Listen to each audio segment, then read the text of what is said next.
बिस्मिल्लाहिर्रहमानिर्रहीम। मैं हूं शाहिद जमील नॉर्वे के कैपिटल ओस्लो से। दोस्तों, आज का जो वीलॉग है ये बड़ा स्पेशल है, स्पेशली उन लोगों के लिए जो गाड़ियों को काम करते हैं, सेल परचेज का काम करते हैं, या वैसे ही उनको बड़ा शौक है, जस्तजू रखते हैं। तो ये वीलॉग उनके लिए बड़ा मुफीद और कारआमद साबित होगा। कबल इसके कि हम अपना वीलॉग शुरू करें, मेरी आपसे रिक्वेस्ट है कि आप मेरे इस चैनल को भी सब्सक्राइब करते जाए। तो चलें शुरू करते हैं जी आज का अपना वीलॉग। दोस्तों, मेरा ये जो आज का वीलॉग है, इसका जो टॉपिक है वो है ब्लैक बॉक्स। आपको पता होगा कि कोई भी बदकिस्मत त्यारा किसी बहुत बड़े हादसे का सबब होने के बावजूद उसमें एक ऐसा पुर्जा या ऐसा उसमें बॉक्स हमेशा महफूज रहता है, जिसको हम ब्लैक बॉक्स कहते हैं। उसके बाद उसकी तहकीकात के बाद ब्लैक बॉक्स में जो पायलट्स की जो वॉइस रिकॉर्डिंग उसमें होती है, ये बेसिकली वॉइस रिकॉर्डिंग एक एलिमेंट है या एक ऐसा एक पुर्जा है, एक ऐसा बॉक्स है जिसमें पायलट की आवाज रिकॉर्ड होती है, ताकि वो अंदाजा लगा सके कि इस बदकिस्मत त्यारे को जब हादसा पेश आ रहा था तो पायलट्स की क्या गुफ्तगू हुई आपस में, या उसने क्या पैगामात नीचे भेजे।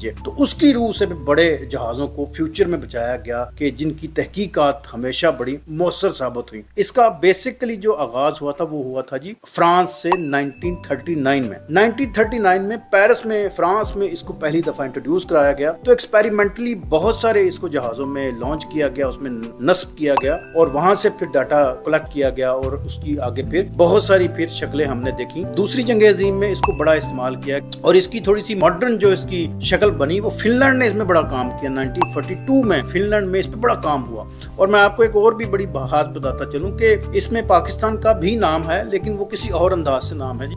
दुनिया का जो सबसे पहला जो जेट कमर्शियल जो जहाज था 1953 में जो क्रैश हुआ था वो कराची में हुआ था और ये इंग्लैंड बेस्ड जहाज था। तो उसमें भी ब्लैक बॉक्स को जब निकाला गया तो उसमें भी बहुत सा मवाद कलेक्ट किया गया, ताकि फ्यूचर में जिन हादसात की वजह से, जिन वजूहात की बिना पे ये जहाज इस हादसे का शिकार हुआ है, उसको फिर आगे से उसको एक्सपेरिमेंट के तौर पर नाफज किया गया। देखा गया कि क्या क्या उसमें मुहर्रकात थे, क्या आवाज थी, क्या प्रॉब्लम्स थे, जिसकी वजह से ये बदकिस्मत त्यारा किसी हादसे का शिकार हो गया। तो वो बड़ा कारआमद साबित हुआ। तो यकीन करें आज भी इस तहकीक को तकरीबन 100 ईयर तो नहीं, लेकिन तकरीबन 100 ईयर होने वाले हैं, 90 प्लस हैं। तो आज जितने जहाजों में जो ये ब्लैक बॉक्स नफ्स है या नस्ब किया जाता है, उसका मकसद ये है कि उसको हादसों से बचाया जा सके। तो उसमें बहुत हद तक वो कामयाब हैं। बहुत सारे बदकिस्मत त्यारे फिर भी मुश्किल का शिकार हो जाते हैं और वो हादसे का सबब बन जाते हैं, लेकिन उसके बाद फिर जो उस हादसे का सबब बनते हैं तो दोबारा फिर उस तरह का हादसा रूनुमा नहीं होता, या कम से कम वो उसको रिपीट नहीं होने देते। तो ये इसका सबसे बड़ा फायदा था। तो इसी कॉन्सेप्ट को लेते हुए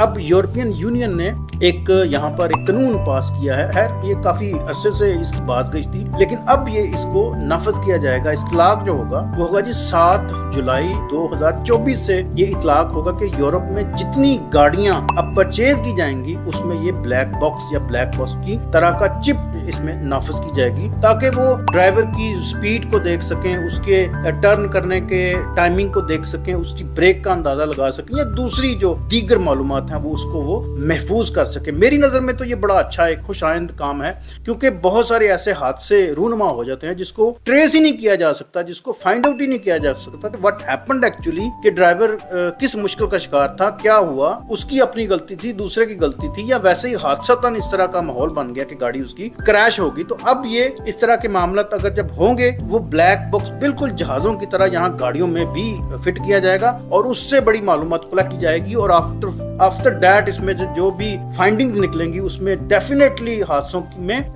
रोकथाम का सबब जो है ना वो बन सकती है। इसमें बहुत सारी इंश्योरेंस जो कंपनीज हैं वो इसमें इन्वॉल्व हैं, उनकी तरफ से बहुत सा इनपुट है। इसमें डेफिनेटली इसकी प्राइस में भी थोड़ी बहुत इजाफा होगा, या उस पे भी बातचीत अभी जारी है। तो ये कोई ज्यादा दूर सफर नहीं रह गया। ये अब अप्रैल है, मई और जून और आगे जुलाई है, तो तकरीबन 2-2.25 महीने के बाद इसकी इम्प्लीमेंटेशन जो है ना वो लागू हो जाएगी। यूरोपियन यूनियन में जितने जो ममालिक हैं उनके ऊपर ये कानून लागू होगा। मुझे नहीं पता जी कि एशिया में जो दूसरे जो ममालिक हैं उनकी क्या वहां पर पोजीशन है। आप लोग भी अपनी कमेंट से मुझे बताइएगा कि आप जिस मुल्कों में रहते हैं, क्या वहां पर उन ममालिक में ऐसी गाड़ियों में वो ब्लैक बॉक्स की चिप नाफज है, या कब से वो नस्ब करने लगे हैं, या उसके बारे में कोई वहां पर कोई चेम गोइयां या कोई कानून साजी हो रही है कि नहीं हो रही। बहरहाल यहाँ की तो ये ऑथेंटिक और बिल्कुल एक न्यूली एक अपडेट है। ये इतनी न्यूली नहीं है, ये काफी साल पुरानी ये बहस थी। कुछ गाड़ियों में तो इन्होंने एक्सपेरिमेंटल कर करके भी दिखाया हुआ था। लेकिन अब ये कंपलसरी इसका इतलाक जो है ना वो 7 जुलाई 2024 से हो जाएगा। हर गाड़ी, नई गाड़ी में इसको, इस चिप का जो है ना वो इंस्टॉलेशन इसमें की जाएगी, ताकि उस ब्रेक, उसकी स्पीड और दीगर जो मामला हैं वो देखे जा सकें कि अगर कोई बदकिस्मत गाड़ी किसी हादसे का शिकार होती है तो उसको एवेल्युएट किया जाए कि व्हाट हैपेंड एक्चुअली, ताकि उससे फिर हम